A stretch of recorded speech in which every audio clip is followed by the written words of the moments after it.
Thank you very much for that, Natasha. And yes, indeed, this is time for the Paper Trail, where we look at everything that's happening in the newspapers this morning, and also, I suppose, what's been happening throughout the week. And we're joined by a very good friend of the show's, Khanyi Makubane. Hi, guys. Hello.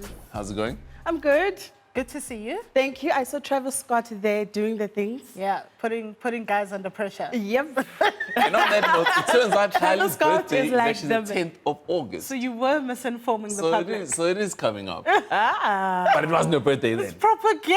But it wasn't her birthday then. Anti-romantic What were all gesture. those roses about? So initially, Caesar said he did a bit of digging. And I don't know what Yes. kind of digging he did. But I and showed you. And he found that her birthday was earlier this year, 7th of right? April. Yeah. Whose birthday? Kylie's. Right. Her birthday is actually on the 10th. Right. So when mine's on Sunday, hers would be on Saturday.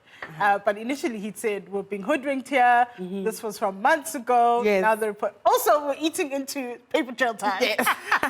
Discussing. And there's a lot to discuss. Okay, I want to start with the Star. Yes. So the Star is leading with the SABC Editorial Commission's Yes. finding yesterday. Yes. We heard from veteran journalist Joe Tlolwe Yes. speaking about what they'd found.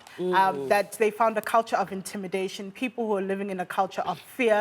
And although the governing party wasn't directly involved in the newsroom, he used the word hover. He said the ANC hovered around the newsroom. Yes. He also named Ellen Shabalala, who was chairperson of the board at some point, and also the former communications minister, Faith Mutambi, Yeah. as having direct access to the SABC newsroom. And of course, we'll think back to the SABC 8, who were one of the first people to say, something is awry, something's gone very pear-shaped in the SABC newsroom, and this is it.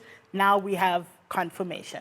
You know, guys, I was at the SABC throughout that entire time. You know, I was at the SABC as an on-air broadcaster, and I can attest to some of the findings that Joe Tlolwe has found. I mean, there have been many times when mid-interview you get a call to say, get that person off.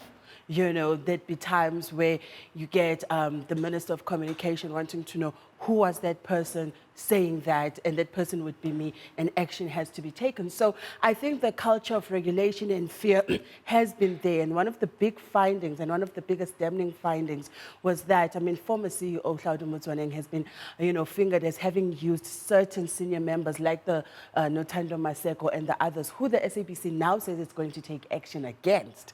You know, I don't know how successful they'll actually be, because those guys were foot soldiers. It's not as if they decided upon themselves, you know, who, you know, they want to, you know, take orders from. You know, if you're an employee and Thokozani says, hey, Kuku Sizwe, you know, this is what I want, chances are, because of power, you know, you are going to do that. So what we've seen... Well, but we do know Mr. Sizwe here would never take that. But what I'm saying is that it's an abuse of power that we've seen coming out of this report more than anything. And I think for me, where the SABC really needs to go to is to take the recommendations seriously. I mean, the report has recommended that there should be an advisory panel, you know, for editorial. And they've also then said that there has to be a more open culture where they have to have workshops, I think, once a month or however often, so that they sensitize people about the importance of editorial independence. Because once we can't trust your news and we can't trust your views, then actually, you know, you're wasting your time, because I'm just going to switch channels to somebody that I do trust.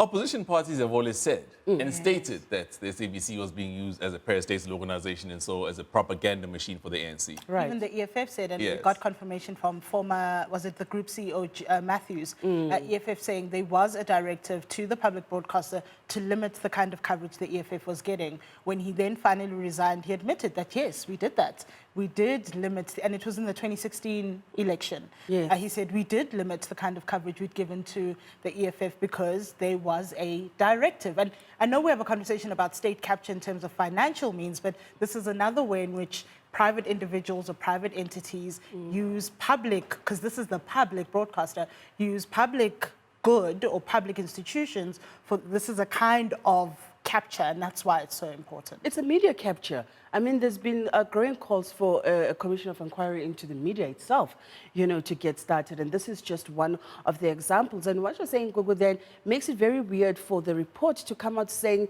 they can't find direct link between the ANC and influencing editorial.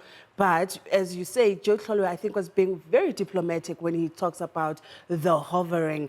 I think somebody said, please make sure there's no direct link between us and that.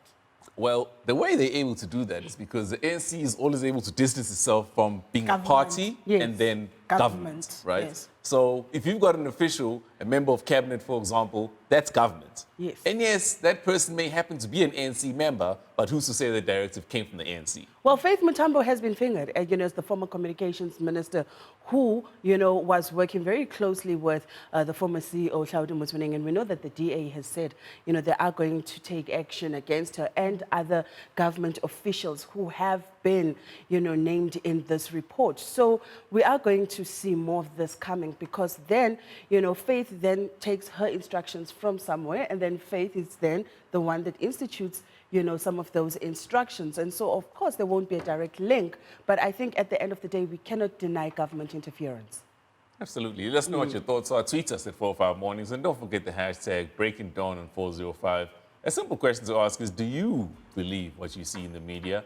There's often a saying that believe none of what you hear and half of what you see. Does it apply to you as well? You can send us a message or a video 072 110 5584. We'll be right back after this.